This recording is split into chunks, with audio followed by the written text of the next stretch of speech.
ازيكم يا جماعة عاملين ايه؟ وفي الحلقة بتاعتنا النهاردة احنا هنعمل تريلر رياكشن للتريلر الأولى من فيلم فيوريوسا. وفيلم فيوريوسا هو فيلم بريكوال لفيلم ماد ماكس فيوري رود، وبيركز على الأوريجين بتاع شخصية فيوريوسا. فكالمعتاد من غير ما نطول كتير خلونا ندخل نبص على الكاست بتاع الفيلم والمخرجين والكتاب والكلام ده كله، وبعد كده ندخل في التريلر رياكشن، واللي كالمعتاد برضو ما شفتهاش ولا مرة قبل كده وهشوفها معاكم دلوقتي لأول مرة. طبعا من أوائل الحاجات اللي احنا واخدين بالنا منها إن الفيلم ده وانا هيتعرض في السنة الجاية 2024 في شهر مايو، والمخرج برضو بتاع الجزء اللي فات عائد جورج ميلر موجود هنا، هو اللي بيخرج الجزء ده. وبرضو الكتاب هم نفس الكتاب بتوع الفيلم الأول اللي هو ماد ماكس فيوري رود. وبالنسبة لأدوار البطولة هنا في الفيلم فدي مقسومة ما بين أنيا تايلور جوي وكريس هيمزورث. وطبعا أنيا تايلور جوي هنا هي اللي قايمة بشخصية فيوريوسا، وده طبعا مكان شارليز تيرون اللي كانت بتلعب مكانها في الفيلم اللي فات. ودي كانت كل حاجة عندنا عن الكاست، ولكن قبل ما نبتدي التريلر عندي حاجة مهمة جدا عايز أقولها لكم. دلوقتي احنا دخلنا في شهر ديسمبر وعيد ميلاد القناة بتاعتنا قرب، لأن عيد ميلاد القناة التالت هيكون يوم 5/12، وإن شاء الله يوم 5/12 هتكون في حلقة بنتكلم فيها عن كل الأفلام الحلوة اللي نزلت السنة دي، ولكن من وجهة نظر أنا هتكون غير مؤهلة لأنها تكون في التوب 10. الحلقة دي في الغالب هتبقى حلقة طويلة، فأنا بقول لكم من دلوقتي أهو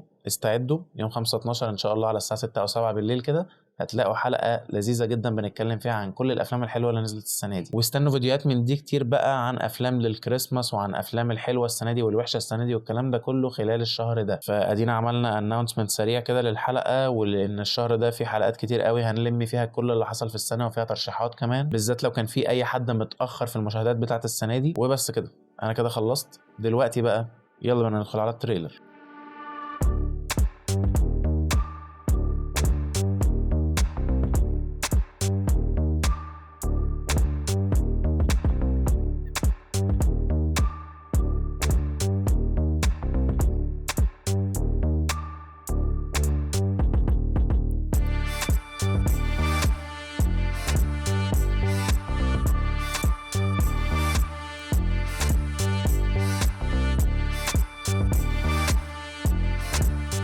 طيب هو مبدئيا كده القصة اللي الفيلم هيكون بيركز عليها مش واضحة قوي لغاية دلوقتي في التريلر. هو كل اللي باين في التريلر من الكتابات اللي موجودة في الأول إن دي قصة بتركز على بدايات فيوريوسا. التريلر نفسها شكلها حلو بصراحة، سينماتوجرافي زي الجزء اللي فات. الجنان بتاع جورج ميلر هنا في الفيلم باين جدا. برضو موضوع إن في ممكن شخصية زي شخصية كريس هيمزورث هنا تحس إنها شخصية بأبعاد كرتونية شوية، مش بأبعاد كرتونية اللي هي الشخصية نفسها، احنا لسه ما اتفرجناش على الفيلم، أنا بتكلم على شكل الشخصية نفسه. ودي حاجه كده كده معتاده من جورج ميلر عادي جدا يعني. فبشكل عام انا متحمس، ولكن خلونا ما نتسرعش وندخل نتفرج على التريلر مره تانية ونقعد نفصص فيها، جايز نلاقي حاجه احنا ما خدناش بالنا منها. بدايه التريلر بالتعريف بالمخرج بيقول لك from mastermind جورج ميلر whatever you have to do، ايا كان اللي انت لازم تعمله. الجمله التانية مش واضحه قوي بس تقريبا بتقول ايا كان اللي لازم تعمله وايا كان عدد الناس اللي هتضطر تستخدمهم علشان تعمل كده او اللي هتحتاجهم عشان تعمل كده، اوعديني ان انت هتلاقي طريقك لبيتك او لمنزلك او لوطنك. غالبا ده كلام بيقوله حد ما غير معلوم لغايه دلوقتي لفيوريوسا. في حد بينده على الاخت فيوريوسا بس انا مش عارفين مين، والحد ده بيقول لها فيوريوسا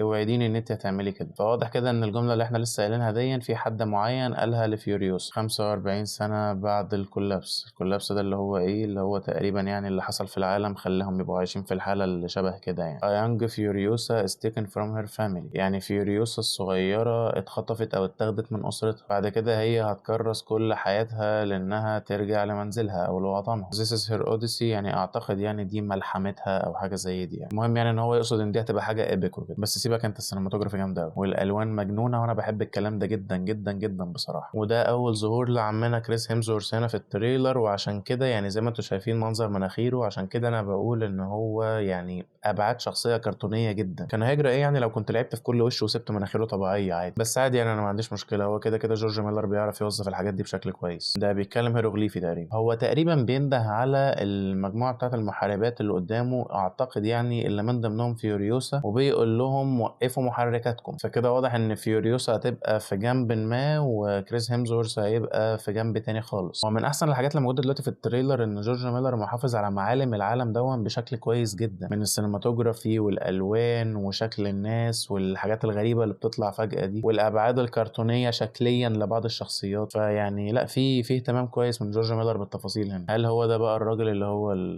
اللي شبه نفس الراجل كده اللي كان موجود في فيلم ماد ماكس فيوري رود؟ يعني هل هو اصلا نفس الراجل ولا ده واحد تاني بس يعني في نفس الوظيفه او في نفس الحاله الاجتماعيه عامه؟ او اقصد يعني ان هو يكون في نفس المركز القوي اللي هو مسيطر على كل حاجه والكلام ده كله. مش باين، بس يعني انا متحمس بصراحه، انا متحمس. واضح ان الفيلم هيبقى فيه شويه اكشن جامدين بصراحه. هيقعد يعرفني على الكاست واحد واحد كالمعتاد بقى. هو الكادر ده لسه ما كملش عشان هم بعد كده بيقطعوا بحاجه، بس يعني شكل المشهد ده يبقى فيه قدر مش قليل من التوتر علشان في نار كتير تحت. وبعدين لغايه دلوقتي بصراحه كل حاجه بصريا شكلها حلو قوي بصراحه. هو مش ده اللي هو الممثل الهندي باين اللي هو يعني انا مش عارف اسمه، بس ممكن ابقى احط لكم صورته هنا في اي حته. هو صح بانها شافت عفريت. لا بصراحه شغل السينماتوجرافي هنا حاجه رايقه قوي بصراحه. واحسن حاجه انها مشابهه جدا للي كان موجود في الجزء الاول. سوري اقصد الفيلم الاول مش الجزء الاول، لان ده يعتبر بريكول للفيلم. نايس نايس. حتى السينماتوجرافي بالليل لذيذ. وانا مش عارف انت واخده بالك ولا لا، بس تقريبا يعني حضرتك بتولعي من ورا. يعني ده لو مش هيضايقك يعني بيخلي بالك وطفيها. وبعدين مين الواد ده كمان؟ هتنيل ايه يا بال وانت كمان؟ ايوه، هل ده بقى نفس الراجل اللي كان في الجزء الاول او في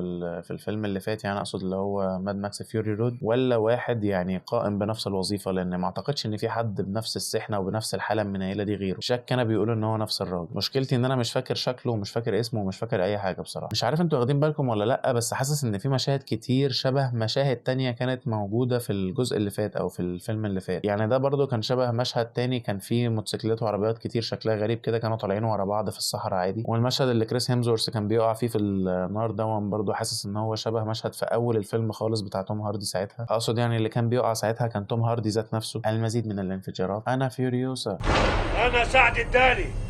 انت مين؟ حصل لنا الشرف والله. واضح ان المواضيع هتتبدل لان دي فيوريوسا ذات نفسها وهي واقفه دلوقتي على عربيه من العربيات المسلحه. فهل ده معناه، وده اكيد يعني اللي هيحصل كده كده، انها هتنتصر في الصراع اللي بيدور هنا في الفيلم؟ هي كده كده هتنتصر يعني، امال هتوصل للفيلم اللي بعده ازاي؟ ما يعني شغل دماغك. ايه ده يا غالي؟ لا بجد ايه ده؟ مش مهم. كادر رايق قوي وصايع قوي، وبرضه حاسس ان هو شبه حاجه انا شفتها في الفيلم الاول، بس كان طبعا مع شارليز تيرون. بس ستيل جامد بصراحه. تقريبا اللي كان بيقفل البوابات ده كان عايز يعمل باربيكيو عشان كده حط الراجل ده على السيخ. معلش استحملوني شويه كمان. لا جامد، في شويه شغل هنا في السينماتوجرافي وفي الجرافيكس لذيذ قوي بصراحه. طيب هي هنا برضه كان في جمله اتقالت وانا ما خدتش بالي منها، وهي كانت بتقول I am فيوريوسا، وبعدها راح في حد كده بصوت غريب شويه راح بيقول The Darkest of Angels. فانا مش فاهم هو اصلا بيكلمها او بيتكلم عنها ولا ايه اللي بيحصل بالظبط. السؤال هو هل لديك القدرة على جعلها ملحمية؟ هي ايه دي اللي جعلها ملحمية؟ هو اكيد طبعا انا هنا بترجم الكلام اوت اوف كونتكست خالص، بس يعني ده اللي واضح من التريلر. الكادر ده رايق قوي بصراحة، رايق قوي قوي قوي. فيوريوسا ماد ماكس ساجا، افتكروها ايه هي؟ في ايه؟ هي ماتت ولا ايه؟ حد يطمنا عليها يا جماعة. في اي ماكس في دور العرض في 2024. طيب انا بصراحة متحمس جدا بعد ما خلصنا التريلر واتفرجت عليها كذا مرة. انا متحمس جدا بصراحة. الاجواء بتاعت ماد ماكس فيوري رود موجوده، السينماتوجرافي ما زالت رائعه، الالوان ما زالت مجنونه. واضح ان فيه اهتمام جدا بالتفاصيل البصريه هنا في الفيلم، نفس ستايل الاكشن ونفس الكادرات ونفس الحاجات دي كلها متواجده هنا. اتمنى بس ان يكون فيها قدر شويه من الابداع او من الابتكار عن الجزء اللي فات، لان طبعا بالنسبه لناس كتير اصلا فيلم ماد ماكس فيوري رود كان من احسن افلام الاكشن اللي نزلت في فتره طويله جدا. يعني مثلا ممكن نقول في اخر 10 سنين. الكلام ده ممكن يكون اتغير شويه في اخر كام سنه، ولكن برضو في وقت ما ده كان راي بعض الناس. فاتمنى ان الجزء الجاي يبقى جاي قد التوقعات. ومبدئيا كده انا متحمس جدا ومبسوط جدا بالتريلر، ولكن كنت اتمنى ان انا افهم ابعاد القصه بشكل اكبر من كده شويه. ولكن الواضح لغايه دلوقتي انها واحده اتاخدت من اسرتها وكل اللي هتعمله انها هتحاول ترجع لهم تاني وبس كده. دي كانت كل حاجه عندنا عن التريلر الاولى من فيلم فيوريوسا. اتمنى تكون الحلقه عجبتكم، وكالمعتاد كان معكم مارو من مارو ريفيوز، واشوفكم في الفيديو الجاي. سلام.